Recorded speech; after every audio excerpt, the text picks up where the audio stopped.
Ya, alangkah lucunya Bang Suma ini. Dikala semua umat Islam kebanyakan mengatakan, baik di Rumikana, di rumah manapun, menyamakan bahwa Nabi Isa itu adalah Yesus Kristus. Tetapi Suma ini sangat lucu mengatakan Yesus itu menikah.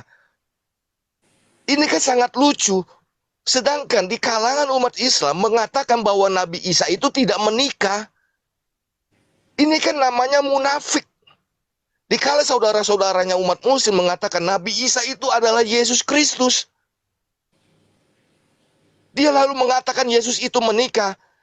Bawakan ayatnya, di dalam ayat Al-Quran Anda ada Nabi Isa menikah. Jadi gini, Saudara Amin Wijaya, Anda harus tahu, hukum di Islam itu sumbernya ada dua, Al-Quran dan hadits. Al-Quran sudah menjelaskan di dalam surah Ar-Rum ayat 21, Allah menciptakan laki perempuan berpasang-pasangan. Itu surah Ar-Rum ayat 21. Kemudian terkait dengan izin, jelas sekali dalam hadis riwayat Tirmizi dan juga Ibnu Majah, orang yang imannya paling sempurna di antara kaum mukminin adalah orang yang paling baik akhlaknya. Dan sebaik-baiknya kalian, yang paling baik akhlaknya adalah yang baik akhlaknya terhadap istrinya. Berarti kalau dikatakan izin itu wajib hukumnya. Kenapa? Karena yang paling baik akhlaknya di antara kalian adalah yang paling baik akhlaknya terhadap istri. Apakah dikatakan baik akhlaknya ketika ada suami nikah sembunyi-sembunyi? Tidak baik. Dituntut berakhlak baik kepada istrinya. Oleh karena itulah kemudian harus izin. Kalau tidak izin, Pak Amin Jaya, maka jatuhnya kepada apa? Kepada nikah siri. Nah, kalau jatuh kepada nikah siri, Islam pun itu tidak membolehkan. Tidak sah satu pernikahan tanpa seorang wali. Itu sudah saya jelaskan di awal. Ya, sudah saya jelaskan di awal. Nikah siri menurut hukum negara itu tidak boleh. Nikah siri menurut Islam juga itu tidak boleh. Terkecuali ada unsur-unsur sendiri. Ya, ada unsur yang tidak bisa kemudian ditinggalkan, harus terjadi. Maka itu boleh. Kenapa? Poligami itu tidak diharamkan, tetapi juga tidak dianjurkan. Hanya solusi. Satu hal yang perlu saudara pahami ya. Harta di atas muka bumi ini yang paling berharga nilainya itu adalah wanita, Bung. Jangan munafik. Ya, jangan munafik. Harta yang paling berharga, harta yang paling mahal, harta yang paling kita sukai di atas muka bumi itu adalah wanita. Layaknya harta, laki-laki mana yang nggak mau dikasih harta? Layaknya berlian, laki-laki mana yang nggak mau dikasih berlian? Layaknya uang, laki-laki mana yang nggak mau dikasih duit? Laki-laki mana yang tidak mau dikasih wanita? Allah sudah menciptakan, Tuhan telah menciptakan, dan Islam memberikan solusi. Untuk memperolehnya harus adil. Ada syarat sah tertentu yang harus dipenuhi. Sementara di agama Anda nggak ada. Justru kalau saya tanya kepada Amin Wijaya ini, saya tanya secara mendetail, harus jelas. Tunjukkan di dalam kitab saudara syarat sah nikah di dalam agama Anda. Anda sampai satu hari sebelum kiamat tidak akan mungkin mampu menunjukkan syarat sah nikah dalam kitab saudara. Itu nggak ada. Nggak akan ada Anda temukan itu. Ya, yang ada itu yang tadi yang saya katakan, memperkosa. Kalau ada wanita yang kita ingini, tapi kemudian kita mau dia menjadi istri kita, ya diperkosa.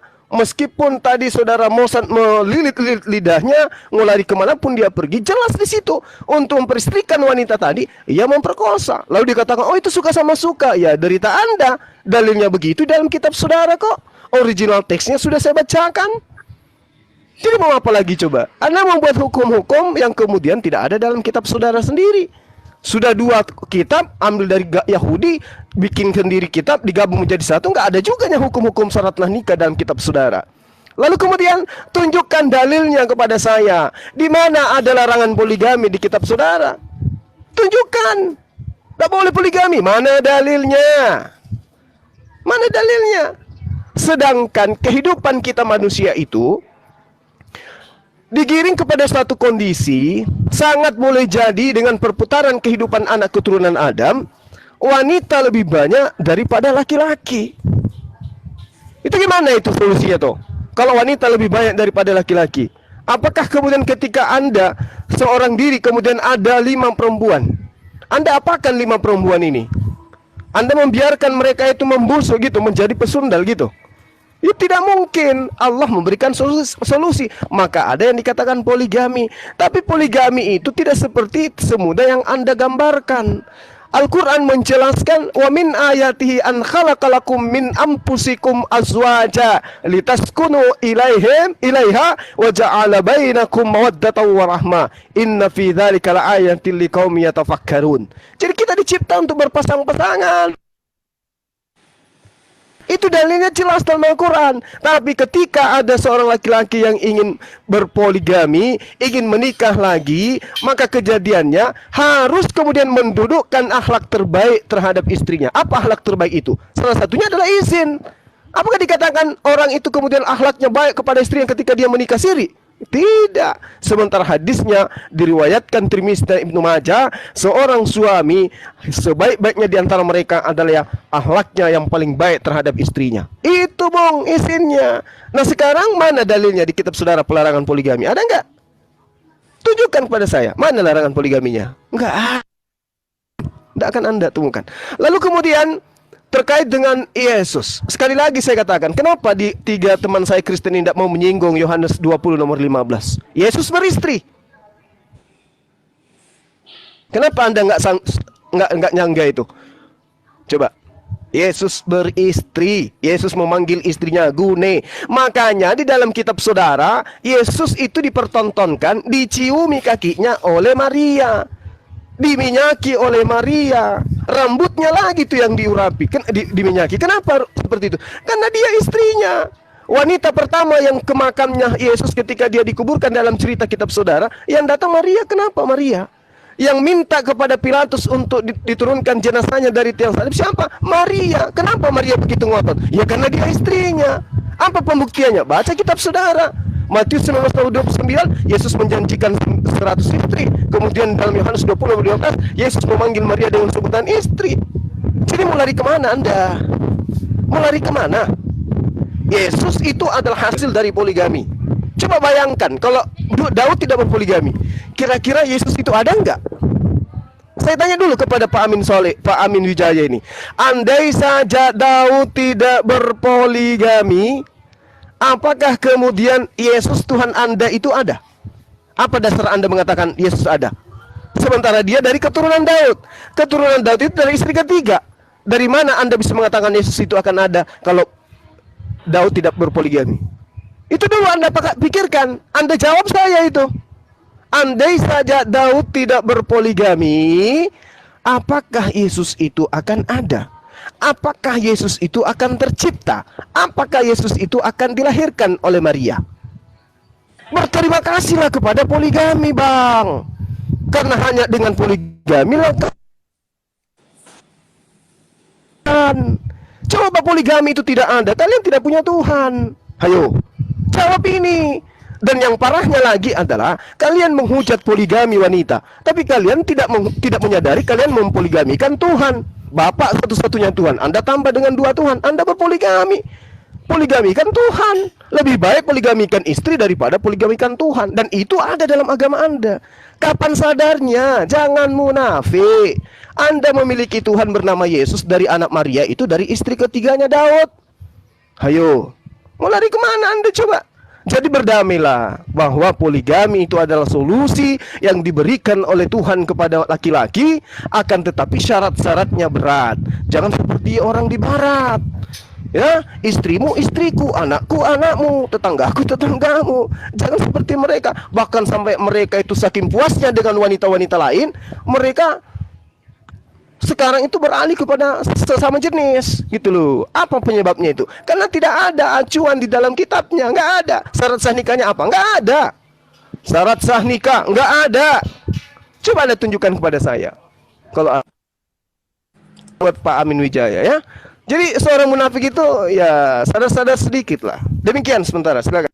Oke, terima kasih Bang Juma sama Bang Alif untuk penjelasannya. Oke, kita kembali lagi ke Bapak Amin, Bapak Mojad, dan Bapak John. Siapa yang mau mulai? Oke, Apa saya Bapak? dulu ya, Bosat, nanti kamu tambahin. Baik, terima kasih. Oke, dari Alif ya. Tadi dia membawakan, mungkin karena dia udah pusing sakit kepala, dia membawakan dari asumsi pribadi. Ini berbicara tentang keimanan yang berdasarkan harus balik lagi kepada Alkitab masing-masing, kitab suci masing-masing. Kristen berpatokan kepada Alkitab, Muslim berpatokan kepada Al-Quran, bukan kepada asumsi pribadi menurut realita si A, si B, si C. Kalau ada umat yang berbuat dosa, apakah kitabnya harus disalahkan? Apakah agama yang harus disalahkan? Apakah kalau ada umat yang berbuat dosa harus dibenarkan? Oh, ini loh, dia berbuat dosa ternyata boleh kok. Padahal kitab sucinya melarang. Nggak boleh memakai asumsi pribadi. Kacau. Yang tadi Ali bawakan itu adalah pendapat-pendapat pribadi. Keimanan Kristen itu berpatokan kepada Alkitab, bukan kesesatan kepada asumsi pribadi orang seperti yang tadi Alif tampilkan menurut realita dari gereja ini, dari Mormon, dari bla bla bla bla. Kok pendapat pribadi, opini pribadi dari orang yang jelas-jelas tidak terdapat atau tidak tertulis di dalam Alkitab. Terus kedua, sejak kapan Mormon itu menjadi Kristen? Anda boleh tanya ke PGI. Di sini ada organisasi yang disahkan oleh pemerintah, yaitu PGI. Ada juga Bimas Kristen, kekristenan. Apakah Mormon itu termasuk Kristen? Kenapa Mormon yang bukan Kristen Anda bawa-bawa dalam area diskusi antara Islam dengan Kristen? Jaka sembung bawa golok, nggak nyambung. Dan juga tadi dikatakan di situ ada tertulis opini Budi Marpaung. Itu dia bilang, dia jelas mengatakan itu opini dia. Tetapi dengan jelas dia mengatakan sekali dalam seumur hidup di dalam keimanan kekristenan. Itu kan sangat jelas dia mengatakan bahwa iman dalam kekristenan sekali dalam seumur hidup. Tetapi opini dia menganjurkan, dia menginginkan juga bisa lah, karena dia mungkin ingin menikah lagi. Boleh berpoligami. Itu kan asumsi atau opini dia. Tetapi dengan jelas Budi Marpaung tadi saya mendengarkan mengatakan bahwa sekali seumur hidup. Itu dengan jelas tuh tadi. Jadi apa namanya, itu adalah berdasarkan iman sekali dalam seumur hidup. Bukan pendapat pribadi, diskusi atau asumsi dari orang-orang termasuk Mormon dan sebagaimana.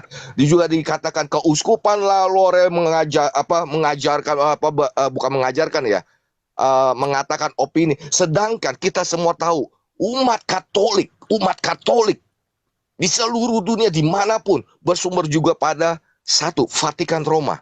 Umat Katolik menaati apa yang dikatakan oleh Paus Roma.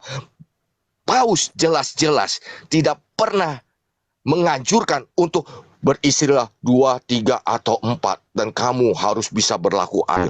Nggak ada di dalam iman Katolik. Nggak ada di dalam iman Katolik. Nggak ada. Yang dibawa jangan pada kepanasan dong. Kepada kepanasan. Nggak ada di dalam ranah iman Katolik. Nanti kalau ada yang Katolik, silakan, kalau ada yang Katolik mau naik ya. Dia kan Alif mengatakan keuskupan yang ada Katolik di bawah, tolong nanti kalau mau naik silakan naik ya, dari umat Katolik. Dari Pak John. Sekarang tentang Suma. Biar ada yang belum, bentar. Tentang Suma, izin dulu, sister. Okay. Masih kedengeran nggak? Masih, Pak. Ya, Suma. Saya jelas-jelas saya minta dalil dari Al-Quran. Al-Quran adalah firman Allah tanpa campur tangan manusia. Anda selalu mengatakan Alkitab ada campur tangan manusia. Sekarang saya minta dalil dari Al-Quran yang betul-betul adalah firman Allah yang tanpa campur tangan manusia. Jelas ya, sister ya? Sister saksinya, semua saksinya saya minta dari Al-Quran. Bukan dari hadis.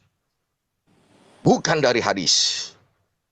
Kalau Anda mempunyai umat Islam, Anda mengatakan bahwa Alkitab ada campur tangan manusia, Anda tidak percayai. Begitu juga dengan saya. Saya lebih mempercayai Al-Quran yang betul-betul firman Allah tanpa campur tangan manusia. Walaupun tadi dijelaskan dari hadis, ya kan, itu tidak secara kontekstual menjelaskan. harus ada izin dari istri. Yang mengatakan adalah akhlak suami terhadap istri.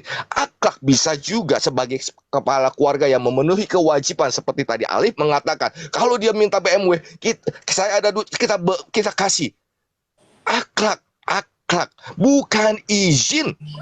Yang saya tanyakan adalah izin. Apakah izin itu termasuk akhlak? Itu yang diterangkan kewajiban suami terhadap istrinya dalam berumah tangga. Bukan kewajiban suaminya ketika ingin berpoligami harus ada izin dari istri. Tidak secara kontekstual dijelaskan oleh Suma.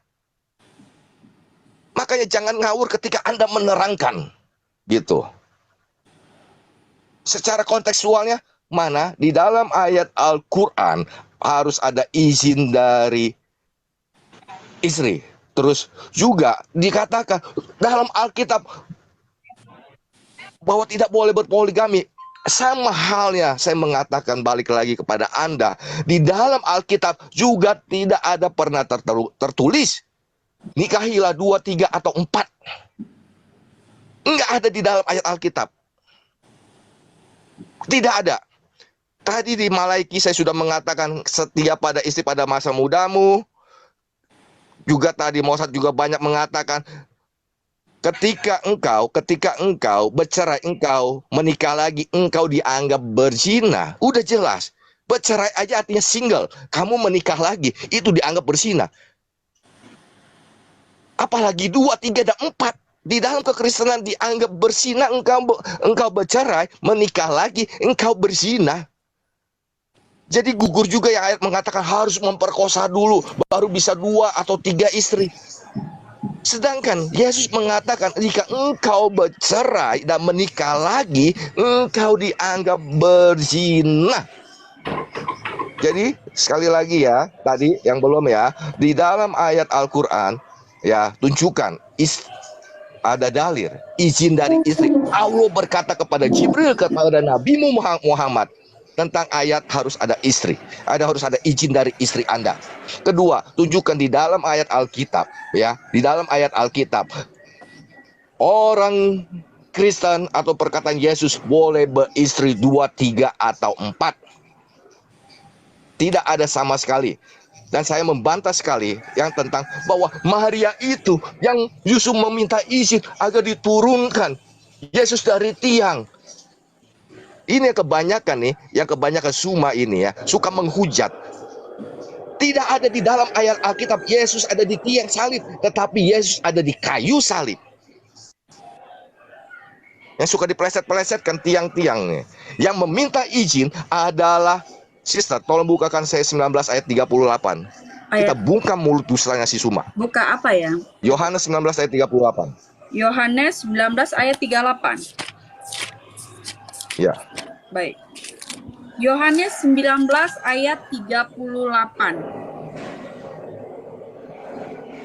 Sesudah itu Yusuf dari Arimatea, ia murid Yesus, tetapi sembunyi-sembunyi karena takut kepada orang-orang Yahudi, meminta kepada Pilatus supaya ia diperbolehkan menurunkan mayat Yesus.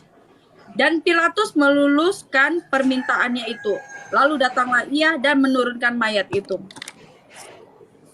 Ya, jadi siapa? Maria atau Yusuf, Sister? Yusuf. Sesudah ya, itu Yusuf. Yusuf ya. QS 51 ayat 10, terkutuklah orang yang berdusta. Anda jangan kebanyakan berdusta, karena dalam Al-Quran 51 ayat 10 dituliskan, terkutuklah orang berdusta. Jangan berdusta. Dalam apapun, walaupun menjelaskan atau memframing, Anda tidak boleh berdusta.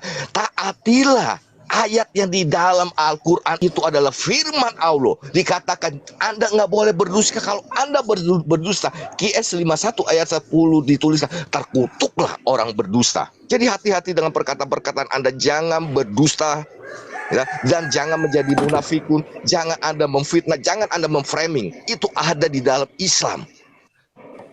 Ya. Juga ini tadi dikatakan menghujat poligami di dalam Islam. Bawakan satu narasi saya dari tadi, saya ada menghujat tentang poligami Anda. Tidak ada saya menghujat tentang poligami Anda. Anda mau berpoligami, itu urusan imanmu semua. Tetapi engkau memaksakan poligami yang ada di dalam Islammu, dipaksakan ke dalam kekristenan, agar dibenarkan di dalam kekristenan menurut imanmu. Saya jawab, saya bantah. Saya nggak urus itu poligami dalam imanmu, dalam Islammu. Dalam Islammu Anda mau poligami 2, 3, 4, 11, terserah. Emang gue pikirin. Yang saya membantah adalah Anda memframing, membawa ayat-ayat dalam Alkitab untuk membenarkan poligami di dalam keimanmu, untuk dipaksakan di dalam kekristenan. Itu yang saya bantah. Sekali lagi, Anda jangan fitnah, Anda jangan berdusta. Apakah saya ada menghujat poligami di dalam keislaman? Silakan sister sebagai saksi di sini. Enggak ada saya memfitnah, atau istilahnya bukan memfitnah, saya menghujat poligami di dalam keislaman. Tidak ada, saya hanya menjawab semua framing-framing daripada dustamu semua. Jangan berdusta. Kes 51 ayat 10, terkutuk orang yang berdusta. Alif, saya mau nanya Anda sebagai umat Islam, apakah saya ada menghujat poligami di dalam Islam? Dari tadi, dari narasi dari pertama kali. Silakan Alif. Nanti Bapak Amin, tunggu semua Iya, dulu baru. oke. Semua di sini saksi penonton. Anda menghujat poligami. Anda telah berdusta, Anda telah memfitnah, padahal di dalam Islam sebagai agama yang ar-rahmat bagi semua golongan, Anda tidak boleh berdusta, Anda tidak boleh memfitnah. Cukup sekian, Mosad silakan. Iya, tambahkan dikit. Saya mulai dari Yohanes 20 ayat 15. Begini Bang Suma, berhentilah membodohi dayang-dayang Anda di bawah. Kenapa saya katakan begitu? Minta maaf karena begini. Tadi sudah saya katakan kata gone bahasa Yunani itu diterjemahkan ibu, perempuan dan juga istri. Tapi konteks di situ adalah ibu. Kalau Pak Suma tinggal mengatakan bahwa Yohanes 20 ayat 15 adalah istri, Yesus memanggil Maria istri, kita lihat ayat ke-13-nya. Malaikat pun memanggil Maria dengan sebutan gone. Apakah malaikat juga adalah suami dari Maria itu? Berarti Maria poliandri dong. Masa malaikat panggil gone, Pak Suma bilang oh itu bukan istri. Tapi lewat satu ayat aja lalu Yesus juga mengucapkan kata yang sama. Pak Suma bilang itu istri. Itu kan pembodohan publik namanya Pak. Jadi nggak usah, itu yang pertama gone. Sudah kelar, nggak usah putar-putar di situ. Ayat ke-13-nya malaikat juga memanggil Maryam dengan kata yang sama, gone. Nah, dan sekarang Pak Suma mengaitkan dengan kejadian Maria membasuh kaki Yesus. Kita baca aja ayatnya biar tidak dikira framing. Lukas 7 ayat 36-37 itu ayatnya ya, Lukas 7 akan saya bacakan. Lukas 7. Bentar tadi, beri waktu bentar biar yang mengatakan bahwa saat itu Maria menikahi Yesus kita buktikan sekarang. Nah, Lukas 7 dari ayat 36. Ini permulaan ceritanya. Seorang Farisi mengundang Yesus untuk datang makan di rumahnya. Yesus datang ke rumah orang Farisi itu lalu duduk makan. Jadi ceritanya ini Yesus diundang makan. Masuk akal nggak? Pas Yesus datang diundang makan langsung tiba-tiba dia menikah di situ. Kan udah masuk akal lah. Yang kedua ayat ke-37. Di kota itu ada seorang perempuan yang terkenal sebagai seorang berdosa. Nah, ketika perempuan itu mendengar bahwa Yesus sedang makan di rumah orang Farisi itu, datanglah ia membawa sebuah buli-buli pualam berisi minyak wangi. Sambil menangis, ia pergi berdiri di belakang Yesus dekat kakinya. Lalu membasahi kakinya itu dengan air matanya dan menyekanya dengan rambutnya. Kemudian ia mencium kakinya dan meminyakinya dengan minyak wangi itu. Nah, itu yang dikatakan menikah. Karena ketika orang Farisi yang mengundang Yesus itu melihat hal itu, ia berkata dalam hatinya, jika ia ini nabi, tentu ia tahu siapakah dan orang apakah perempuan yang menjamannya ini. Tentu ia tahu bahwa perempuan itu adalah seorang berdosa. Lalu Yesus berkata kepadanya, karena Yesus adalah Tuhan, dia bisa membaca hati pikiran manusia. Lalu Yesus berkata kepadanya, Simon, akan hendak katakan kepadamu. Sahut Simon, katakanlah guru. Lalu Yesus memberikan perumpamaan, saya lewat saja ya perumpamaannya. Lalu di ayat ke 44, sambil berpaling kepada perempuan itu, ia berkata kepada Simon, engkau lihat perempuan ini, aku masuk ke rumahmu, namun engkau tidak memberikan aku air untuk membasuh kakiku, tetapi dia membasahi kakiku dengan air mata dan menyekanya dengan rambutku.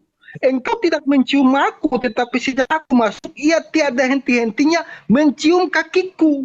Engkau tidak meminyaki kepalaku dengan minyak, tetapi ia meminyaki kakiku dengan minyak wangi.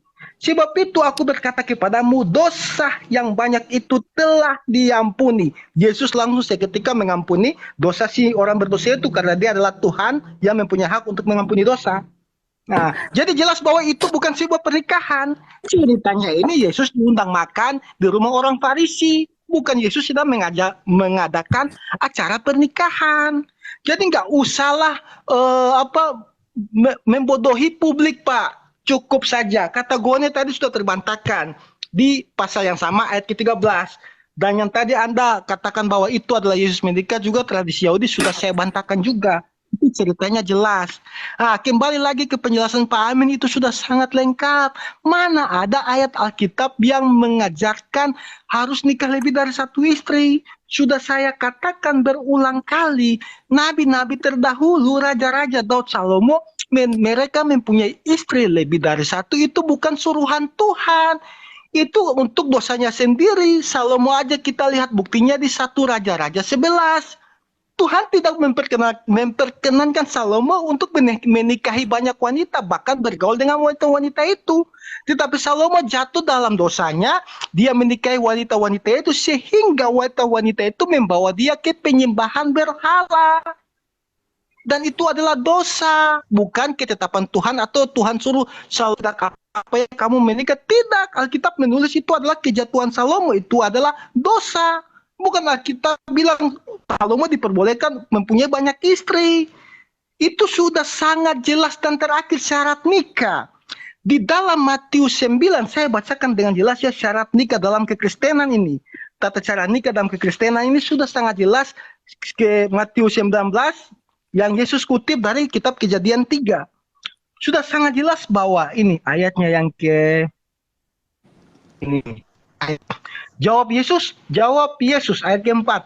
Tidakkah kamu baca bahwa Ia yang menciptakan manusia sejak semula menjadikan mereka laki-laki dan perempuan, dan firman-Nya, sebab itu laki-laki akan meninggalkan ayah dan ibunya dan bersatu dengan istrinya, sehingga keduanya itu menjadi satu daging. Demikianlah mereka bukan lagi dua melainkan satu. Karena itu apa yang telah dipersatukan Allah tidak boleh diceraikan oleh manusia. Itu juga yang kita jalani di dalam gereja ketika kita menikah. Cuma bedanya waktu Adam dan Hawa Tuhan yang memberkati langsung. Kalau kita, aku mempelai pria dan mempelai wanita istriku, kita berlutut dan pendeta pun memberkati kita dengan mengatakan ayat yang sama. Sekarang kalian bukan lagi dua tetapi menjadi satu, dan apa yang telah dipersatukan oleh Tuhan tidak bisa dipisahkan oleh manusia. Jadi pendeta mewakili Tuhan untuk memberkati kita. Itu syarat pernikahan dalam Kristen, dan semua Kristen menikah begitu sangat jelas. Merujuk pada Matius 19 yang dikatakan Yesus, yang Yesus kutip dari Kejadian 3 itu. Jadi syarat nikah dalam Kristen tidak itu sudah sangat jelas. Laki-laki dan perempuan berdiri di hadapan hamba Tuhan dan diberkati.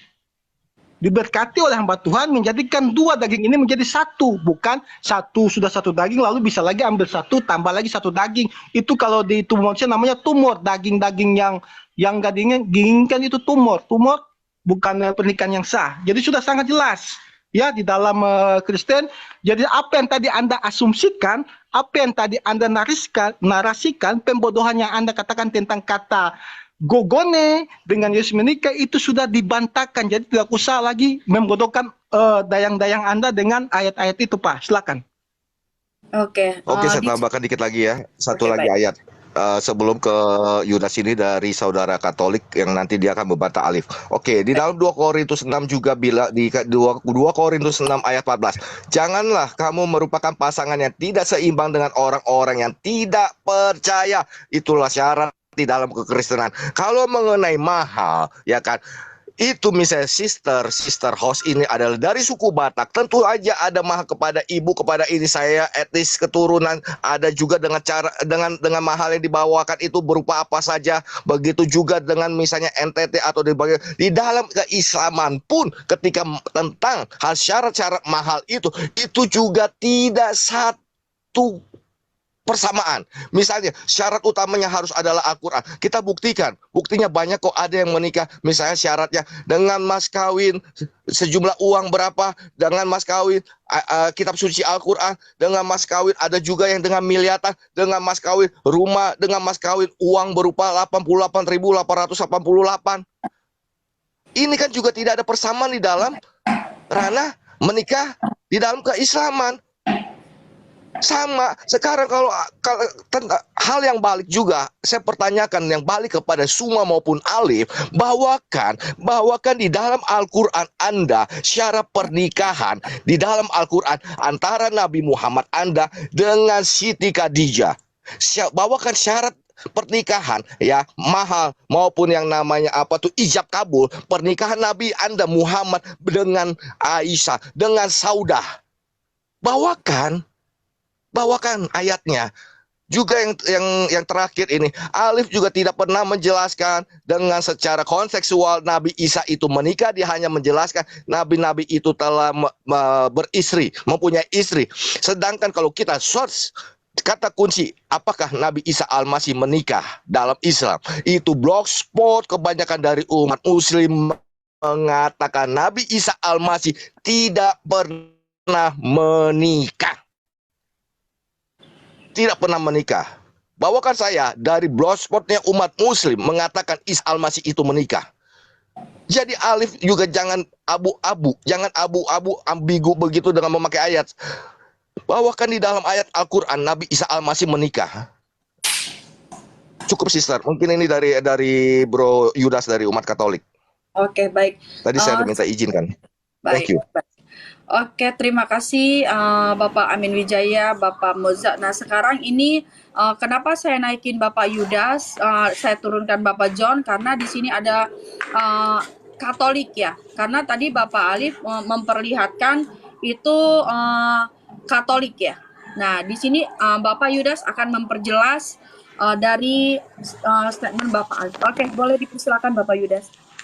Baik, sebenarnya di Katolikan ini kan, mohon maaf ya Bang Juma atau saudara-saudaraku semua, kami sih sebenarnya poin hindari untuk terkait diskusi lintas iman, karena apa ya, satu, masih punya memegang kesulitan otoritas yang tidak boleh kami melanggar. Tapi kan ini kan tadi menyinggung terkait kekatolikan, terkait mulai dari pastor, mulai dari frater lah, dari frater sampai dinobat jadi kepausan itu memang sebagai pemimpinan gereja tertinggi tidak diperbolehkan untuk kawin LGBT ataupun hubungan badan di luar kepemimpinan itu dilarang keras dan dikutukan keras. Karena apa? Karena ada di dalam Katolik itu yang dinamakan bila mana dia sudah di magisterium ataupun dia di pogariterium itu akan dinobatkan sebagai santo atau santa, dan kepemimpinan itu yang tidak boleh menjadikan satu hubungan kawin mengawin. Kalau untuk umatnya itu bisa, nah namanya kami punya itu tuh ada lagi sakramen karisma, itu pengukuhan iman atau pendewasaan iman dia sebagai menguat bahwa sesungguhnya dia sudah bersumpah diri kepada Allah dan tidak bisa berpindah ke keyakinan lain kalau orang sudah karisma. Jadi kalau saya membantah bahwa di Katolikan itu dari frater ataupun sampai di uskup ataupun paus itu tidak diperbolehkan untuk kawin mengawin. Mereka hanya bisa memberkat kepada umatnya, tapi mereka sendiri sudah menyumbangkan dirinya mereka sepenuhnya hanya untuk bukan lagi duniawi, tapi untuk kepada yang kuasa atau Allah gitu loh. Karena mereka mengikuti jejak Yesus Kristus. Satu. Terus kedua, kutipan dari Bang Juma tadi, masalah Yesus menikah. Bang, tolong Bang dibacakan berikutnya agar tidak framing dianggap bahwa kita ini menistakan ketuhanan kami punya secara Kristen. Di situ ada kontekstual bahwa dia bukan menikah. Mengurapi itu dari Maria ini dia muncul namanya sebuah dosa yang kami punya itu. Jadi itu yang kami mengimani sampai sekarang. Kenapa kami harus ada doa salam Maria itu bahwa mengenali seorang ibu, ini ibu. Nah, kalau Maria Magdalena itu dia merasa belum selesai terlunasi apa yang perbuatan selama dia itu, dia menyembah sujud kepada Yesus di situ, Bang. Jadi tidak ada yang dikatakan bahwa dia kawin. Silakan mungkin teman-teman lain, dari saya seperti itu aja. Oke, baik. Terima kasih Bapak Yudas. Kita kembali lagi ke Bang Zuma dan Bang Alif untuk memberikan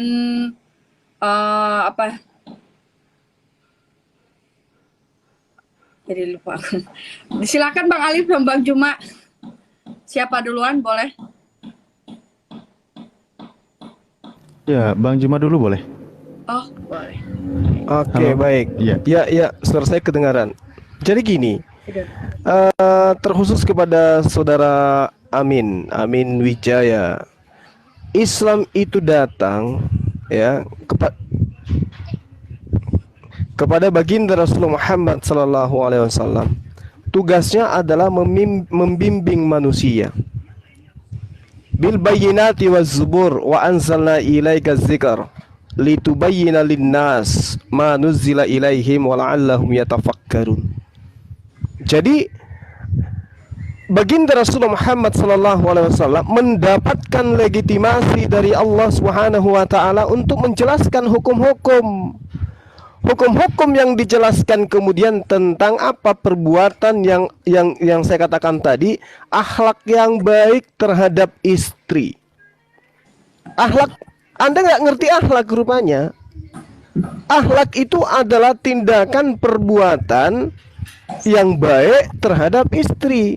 Itu wajib hukumnya. Kenapa? Karena ada perintah Rasulullah. Kenapa Rasulullah yang menjelaskan? Karena dia diberi wewenang untuk menjelaskan dan kami imani. Sekarang Anda imani Paulus, surah-surah Paulus. Ada legitimasi nggak dari Yesus? Jangan legitimasi dari Bapak, dari Tuhan Anda itu yang Theos itu. Jangan.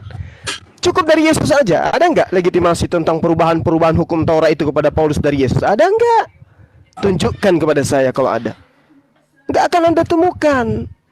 Rasulullah Muhammad SAW menjelaskan, orang yang imannya paling sempurna di antara kaum muslimin adalah orang yang paling bagus akhlaknya. Sebaik-baiknya kalian adalah yang terbaik akhlaknya terhadap istrinya. Apakah kemudian orang yang berpoligami tanpa izin dari istrinya itu adalah akhlak yang baik terhadap istri?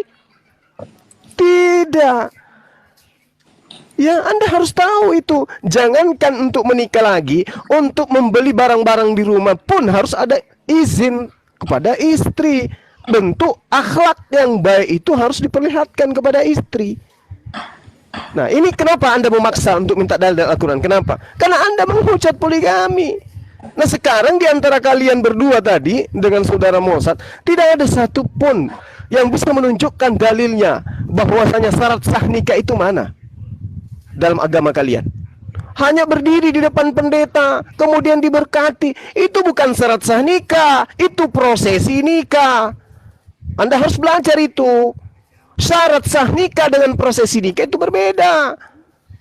Gitu loh. Harus Anda pelajari dengan baik. Kalau Anda mendapatkan syarat sah nikah, apakah Yesus mencontohkan? Kata orang Katolik, Yesus tidak menikah. Meski di situ ada kata gune. Ya, gune lagi dikatakan memang itu adalah wanita, mempelai wanita, kemudian istri. Sekarang ketika Yesus mempertontonkan diciumi kakinya oleh wanita lain, apakah itu akhlak yang baik? Seorang rabi diciumi oleh bukan muhrimnya, apakah itu pantas dalam kalangan Yahudi? Ada enggak internal Yahudi yang melakukan itu? Bukan istri tapi menciumi, ada enggak? Anda aja yang tidak menginginkan Yesus menikah. Kenapa? Karena Anda Kristen, Anda menginginkan Yesus itu menjadi Tuhan. Padahal Yesus sudah jelas-jelas ada juga muridnya yang dikasihi bersandar di dadanya. Itu dikatakan dalam kitab saudara. Yang bersandar di dadanya itu mustahil adalah laki-laki. Meski data itu dijadikan sebagai sumber pengajaran Bible gay, karena diajarkan Yesus adalah laki-laki, murid kekasihnya yang terkasih sandar di dadanya. Padahal saya rasa itu bukan laki-laki yang sandar di dadanya, itu adalah perempuan. Dan itu adalah murid kesayangan. Nah, kemudian tadi saudara Amin Wijaya dengan bangganya mengatakan, justru pembohong itu adalah, apa kata dia tadi itu? Pembohong itu adalah orang-orang yang dikutuk katanya. Di dalam kitab saudara sangat jelas dikatakan di dalam Markus 15 ya. Markus 15 Anda baca satu perikop. Maria Magdalena dan juga Maria ibu Yesus itu melihat di mana Yesus itu dibaringkan. Itu. Ya. Maria melihat. Berarti Maria mengikuti prosesi daripada Yesus diturunkan. Dan ingat ya saudara Amin Wijaya ya, kalau Anda sosokan mengatakan tidak ada kata di tiang salib, ya, saya katakan kepada saudara, Anda harus belajar original teks. Justru di situ tidak dikatakan salib, bong. Itu dikatakan di atas pohon. Jadi Yesus itu digantung di atas pohon. Belajar original teks Anda supaya Anda itu beriman dengan benar akurat berdasarkan Bible. Jangan cuma jadi korban terjemahan. Yesus itu bukan digantung di tiang salib, tapi digantung di pohon. Ngerti Anda? Pelajari itu. Makanya belajar original teks supaya nggak dibodohi. Lalu kemudian berbicara mengenai poligami. Di kitab saudara tidak ada satupun data pelarangan poligami. Nggak ada. Justru perintahnya kalau Anda menggunakan akal sehat. Dan kamu beranak cuculah dan bertambah banyaklah di bumi, sehingga tak terbilang jumlahmu di atas bumi. Ya, bertambah banyaklah di atasnya. Gimana ceritanya mau bertambah banyak kalau istrinya cuma satu? Ayo, gimana caranya tuh? Mau bertambah banyak, lebih banyak daripada buih di lautan. Kayak mana ceritanya itu? Lebih banyak keturunan Abraham seperti pasir di pantai. Itu gimana ceritanya? Ayo.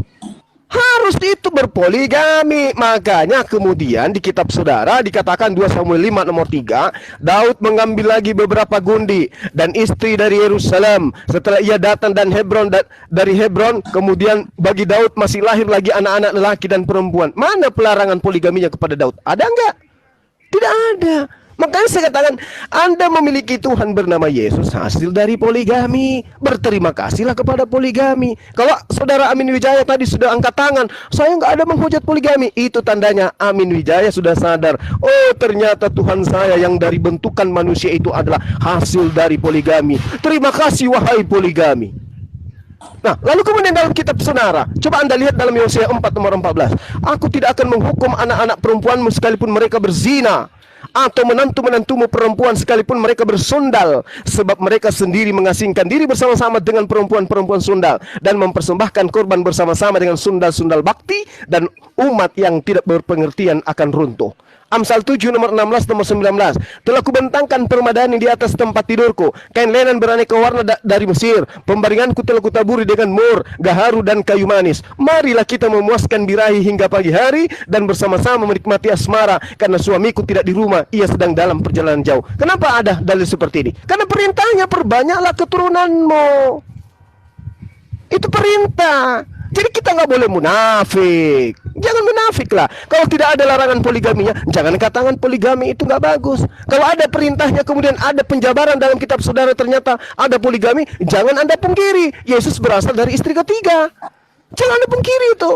Dari anak perawan, lahir di kota Daud, Tuhan di kota Daud. Siapa dia? Yesus. Dari mana Yesus itu? Dari rahim seorang wanita bernama Maria. Maria ini dari mana? Keturunan dari mana dia? Ternyata dia keturunan dari hasil poligami. Begitu Yusuf juga anak bapak tirinya. Jadi mau lari kemana kalian?